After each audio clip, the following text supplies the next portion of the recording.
Bonjour ou rebonjour, vous êtes dans la vie des livres, Christophe pour vous accompagner jusqu'à 11h et c'est Ludovic à la technique. Alors au programme de cette seconde heure, on continue avec l'oralité. Vous avez pu entendre tout à l'heure Fabien Delorme. Et là, on va pas parler conte, mais de théâtre d'impro avec l'école Impro Academy, une école basée à Aubourdin, mais qui intervient dans plusieurs villes du Nord et du Pas-de-Calais. Nous donc deux intervenants. Dans quelques instants, viendront nous présenter leur école et également l'improvisation en général. Et puis, nous recevrons également Emmanuel Sis.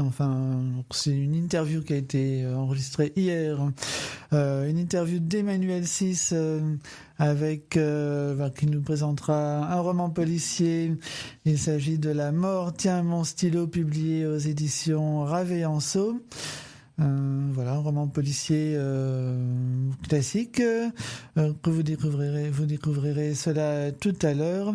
Et puis une nouvelle chronique d'El Soud présentée par Roso Gorgori-Bonnet que vous avez pu faire connaissance avec Roso en décembre dernier pour notre spécial conte.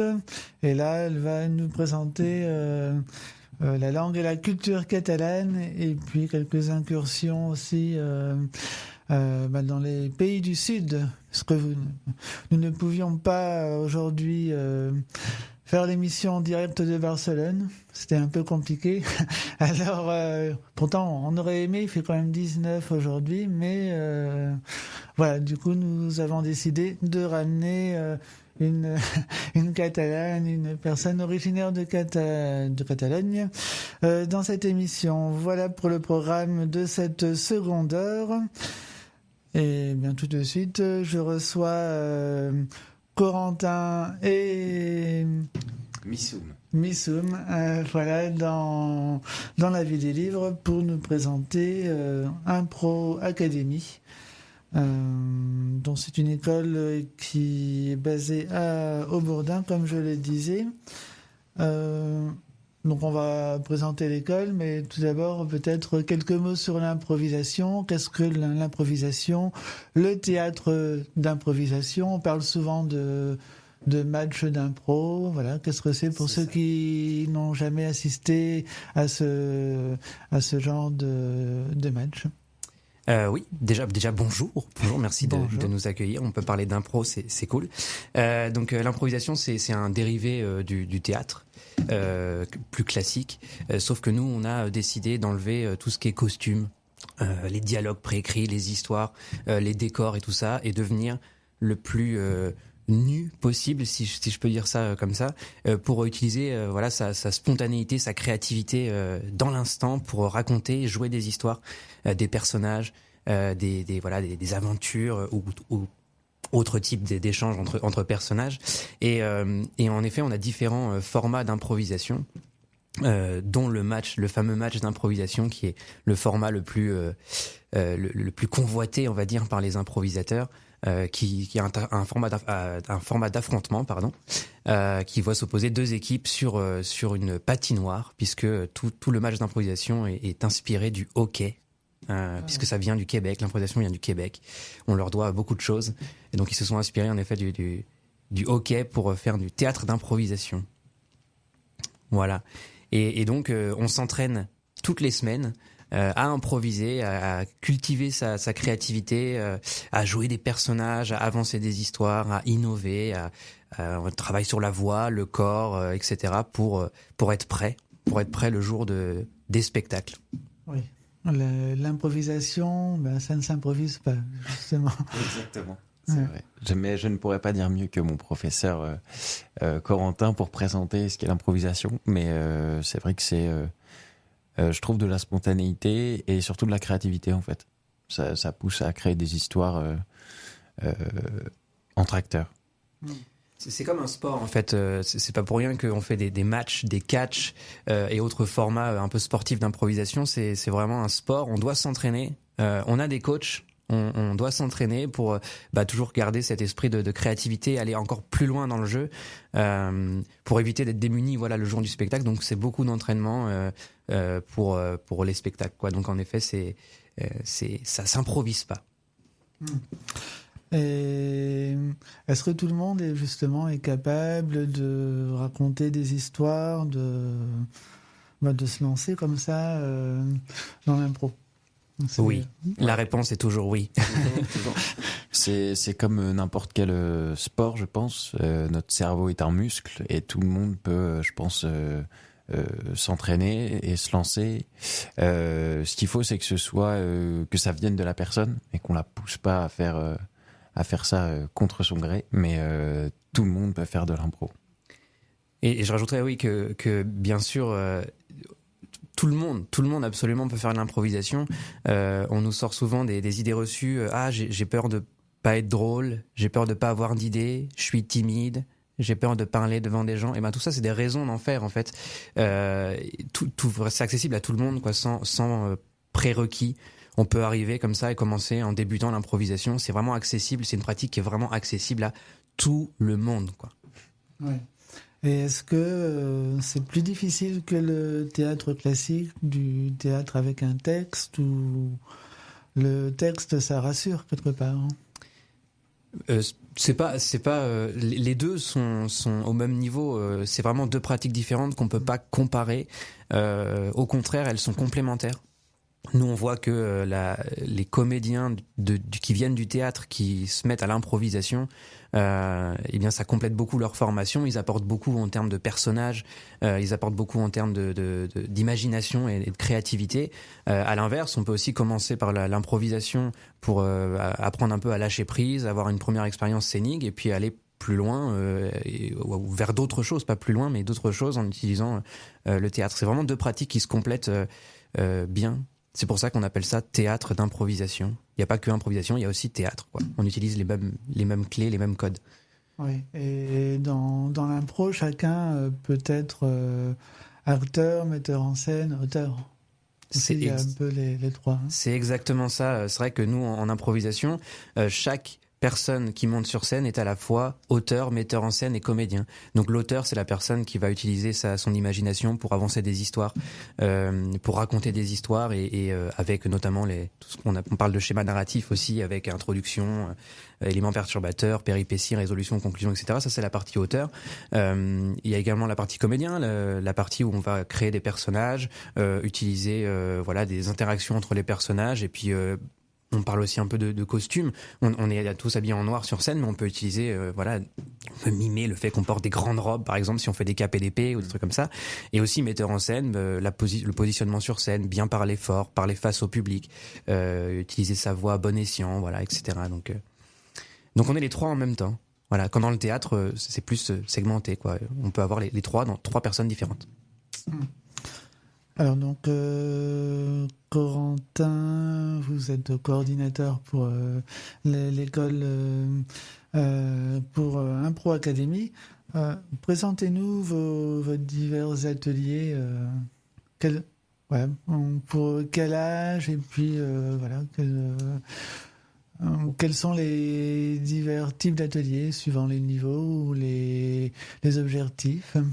Oui, alors du coup, Impro Academy, donc c'est une école d'improvisation théâtrale qui est vraiment ouverte à tout le monde.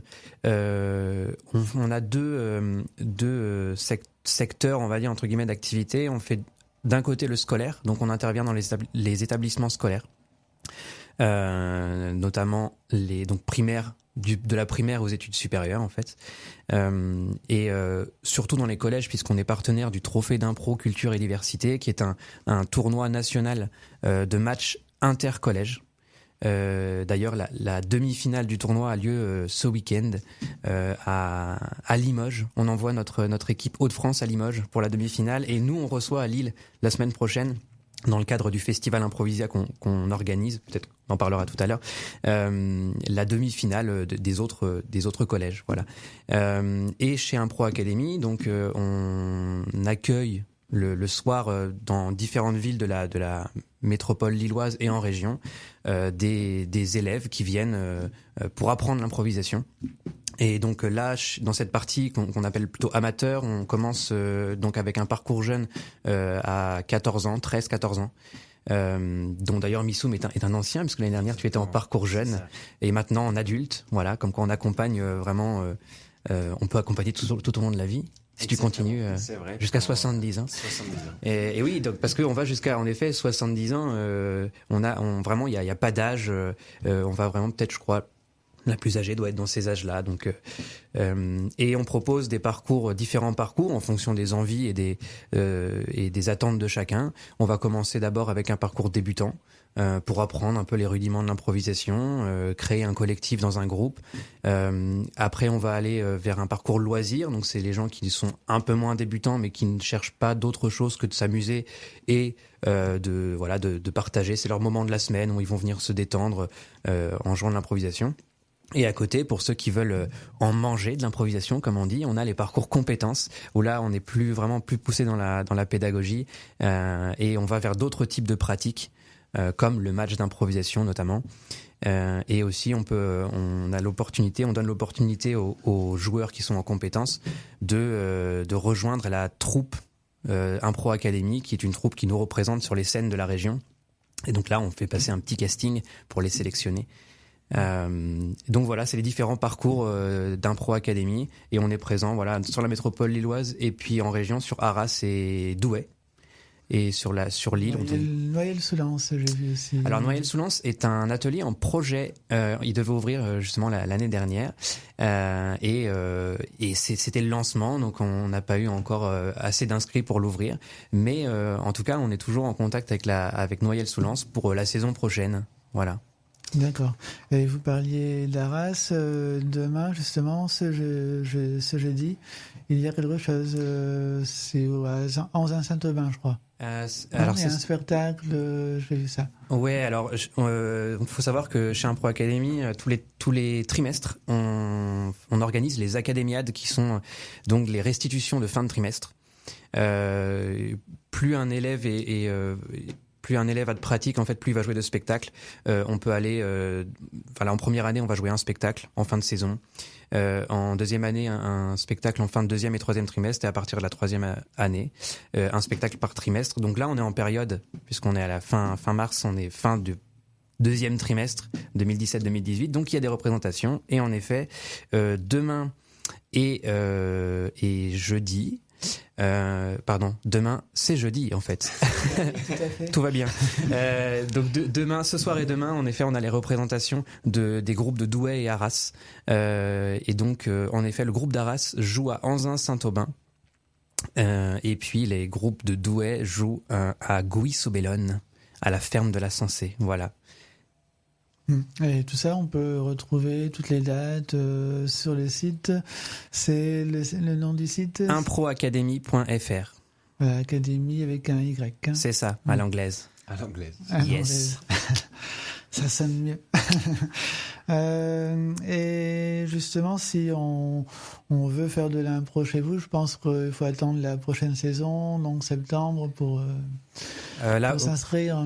Là, oui, en effet, on arrive au troisième trimestre, donc c'est un peu compliqué de rejoindre un groupe en cours d'année.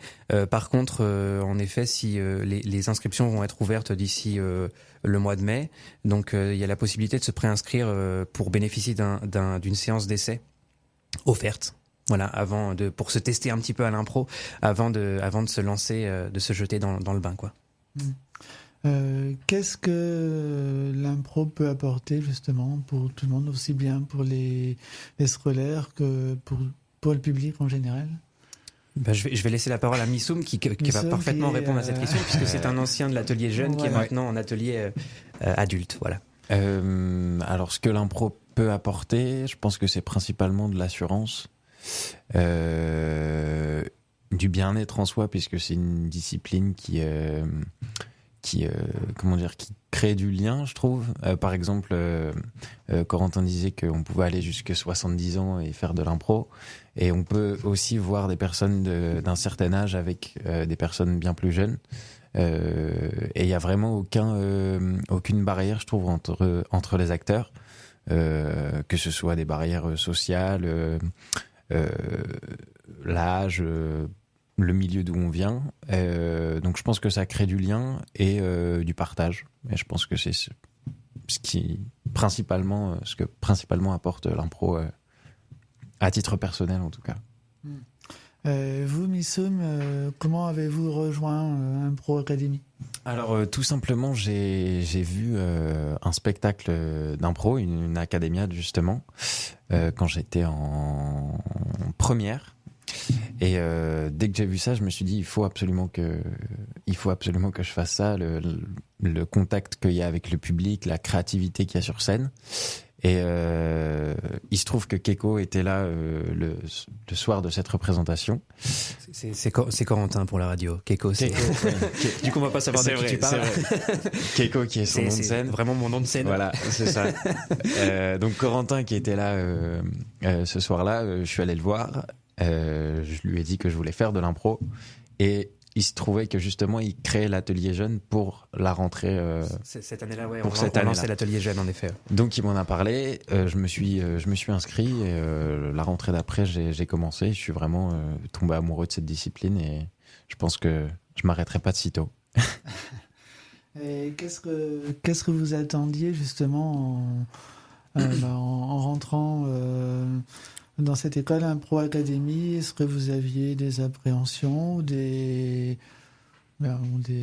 attentes particulières? Comme attente, j'avais c'était vraiment le jeu, quoi, le jeu d'acteur. C'est quelque chose qui me plaît depuis que je suis assez jeune. J'avais fait un peu de théâtre avant, mais vraiment de manière très très très amateur. Enfin là, c'est encore amateur, mais je veux dire. C'était des ateliers collège, tout ça, et je voulais vraiment...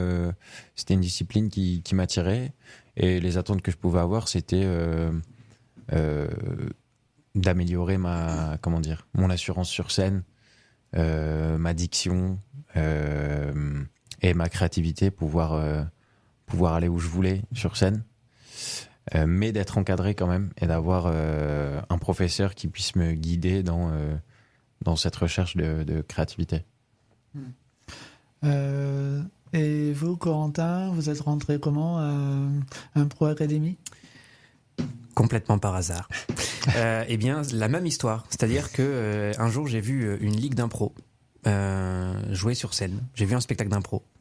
Et puis, je me suis dit, il faut que je sois sur scène. Je peux pas être dans le public. J'ai envie de faire ça. Ça m'attire vraiment, quoi. Moi, j'avais besoin de...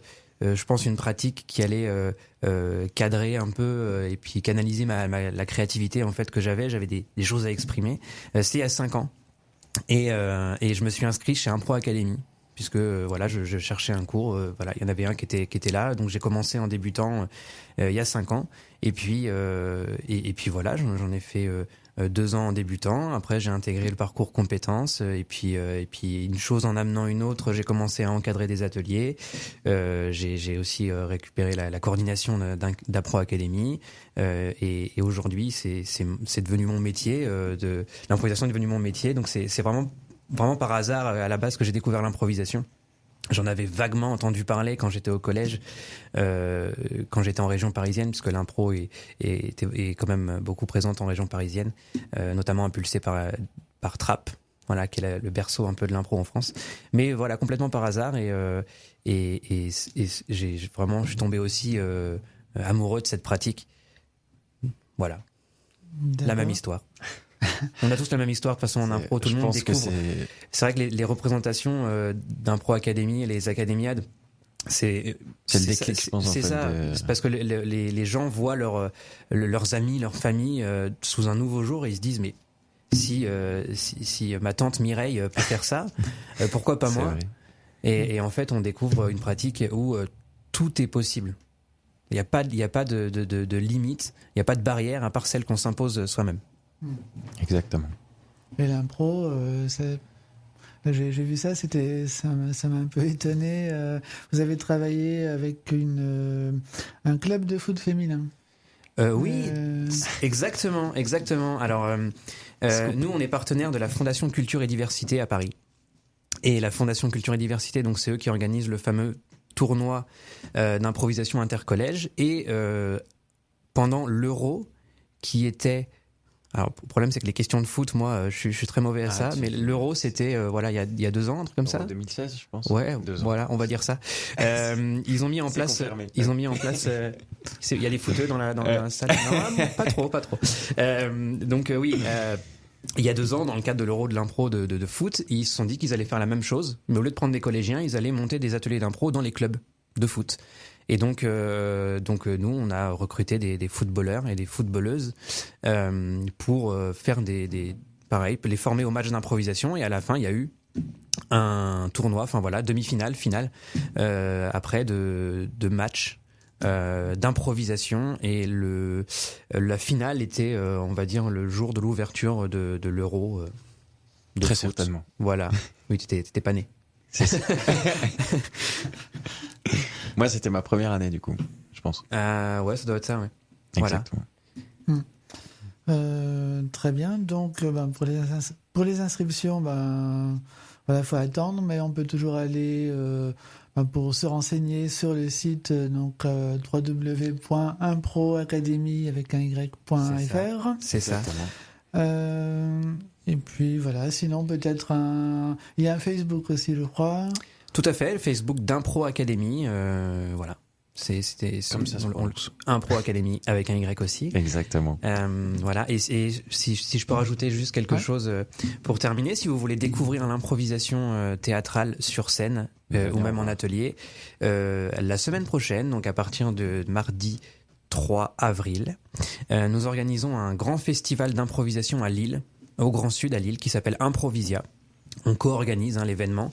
Donc c'est une semaine qui sera dédiée à l'improvisation théâtrale avec tous les jours des formats différents. On accueille notamment, comme je le disais, l'une des demi-finales du trophée d'impro intercollège. Le mercredi, il y aura des séances d'initiation qui seront proposées. Les spectacles. Donc jeudi soir, on fait le match d'improvisation des profs d'Impro Academy. Donc là, c'est l'événement un peu de la semaine. Ouais. Le vendredi soir, on aura une soirée. Pas rater. C'est ça. On aura une soirée 3 concepts inédits d'improvisation, avec notamment de l'impro les yeux bandés, voilà, de l'impro sensorielle, de l'impro sur le thème du cinéma et de l'impro à la manière de conte. Voilà, c'est un clin d'œil. Et le samedi soir, un grand tournoi d'impro fight. Donc c'est un format d'affrontement 1 contre 1, un joueur contre un autre joueur, avec à la fin le grand gagnant, le titan, le meilleur improvisateur, on va dire, ils viennent de toute la France, donc on va dire le meilleur improvisateur, meilleur impro fighter, voilà, de France. Exactement. Et ça risque d'être très très beau. C'est ça. Donc si vous voulez venir découvrir, c'est la semaine prochaine, du 3 au 7 avril, et tous les infos sont sur improvisia.fr. Eh bien, merci beaucoup, Missoum et Corentin. Merci à vous de nous avoir invités. Merci à vous. Une bonne journée. Très bonne journée. Vous aussi.